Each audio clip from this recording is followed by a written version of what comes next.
Welcome to the Infection Control Training. Produced by Jan and Bev's Home Care for Personal Care Aid in Service Training. Your learning objectives include being aware of and familiar with our infection control program, understanding the 4 disease transmission categories, understanding standard precautions and how and when they should be used, understanding additional precautions and how and when they should be used, and being able to apply your understanding of these essential practices while working with clients. Our infection control program includes collecting data of all clients with infections. This data is then analyzed to identify any trends or patterns to the infections. We will notify the health department of infections that are highly contagious or that are required to be reported. We ensure that client care is provided using the infection control best practices, including standard precautions. And we provide education to you, clients, and their caregivers on infection control best practices. You may request a copy of our infection control program at any time from any administrative staff member or from your supervisor.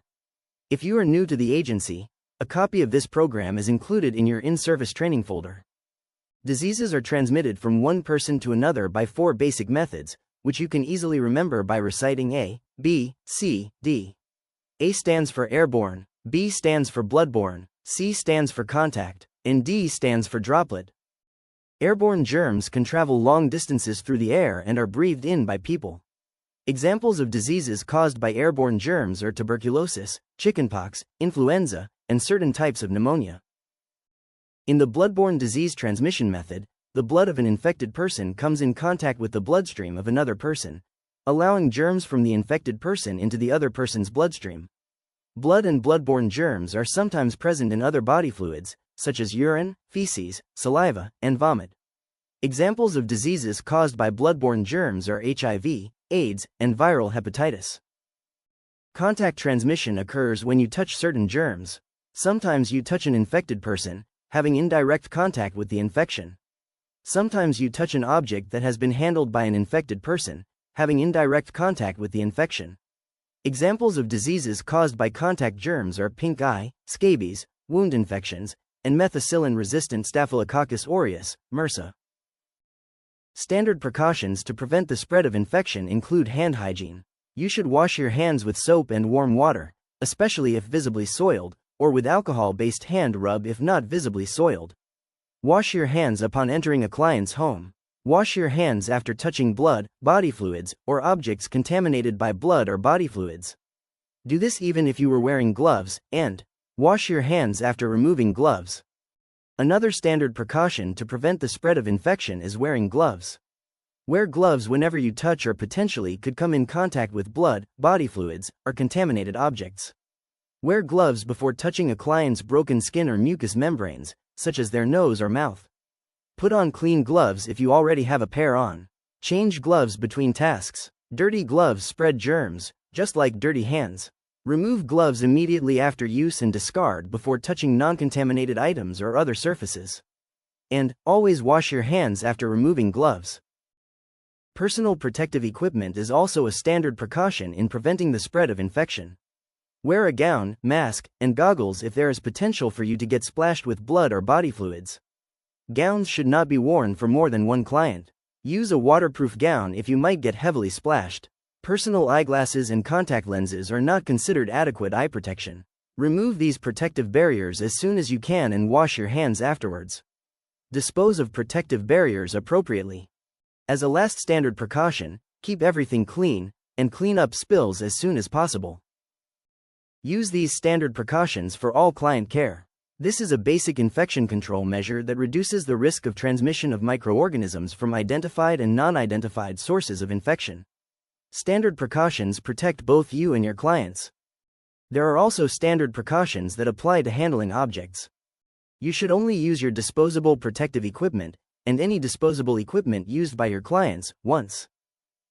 Dirty linens should be rolled, not shaken, and held away from your body. Linens soiled with body fluids can be washed with other laundry. No special precautions are needed for dishes or silverware.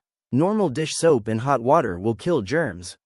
Cleaning rags and sponges should be changed often. Dangerous waste, such as needles, should be disposed of very carefully. Used needles and other contaminated sharp objects should be placed in clearly marked puncture-proof containers, not in the regular trash. Do not recap used needles, you risk puncturing yourself when you do so. Place used needles in the puncture-proof container without the cap on.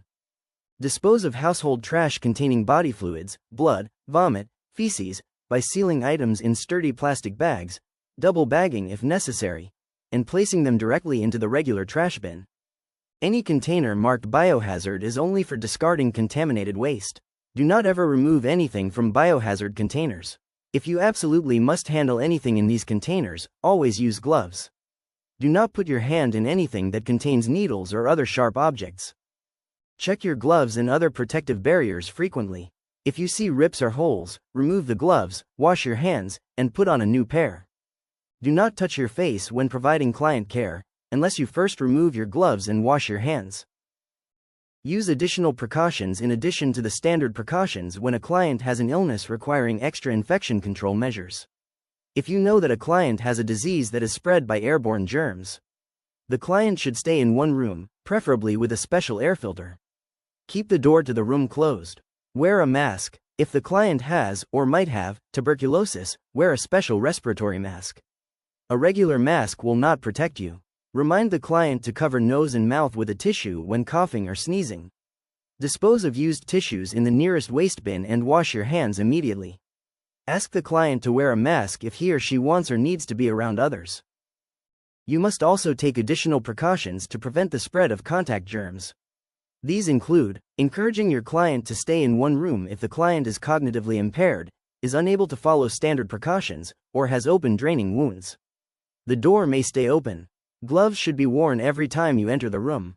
Change gloves after touching a contaminated object, such as bed linens, clothes, or wound dressings. Remove gloves right before leaving the room. Do not touch anything else until you wash your hands, and wash your hands as soon as possible. Wear a gown in the room if the client has drainage, diarrhea, or is incontinent. Remove the gown right before leaving the room. Limit the amount of non-disposable equipment brought into the home. Utilize disposable equipment or client-dedicated equipment if at all possible. And, if equipment cannot remain in the home, then clean and disinfect it after each use. You must also take additional precautions to prevent the spread of droplet germs. These include clients who do not cover their mouth or nose when coughing or sneezing, due to cognitive impairment or non-compliance with standard precautions, should stay in one room. The door may stay open. Wear a mask when working within 3 feet of the client, and follow the standard precautions we previously discussed. Instruct the client to use a tissue when coughing or sneezing, and to immediately dispose of the tissues in a waste bin. And, ask the client to wear a mask if he or she wants or needs to be around others. Thank you for completing this training. To finish the course, you must take the required test. You have 2 options. Scan the following QR code to access and complete the test online, or complete the paper test included in your in-service training folder. Please make sure your test is successfully submitted so your training can be recorded as complete. Thank you for your time and your commitment to maintaining safe, high-quality care.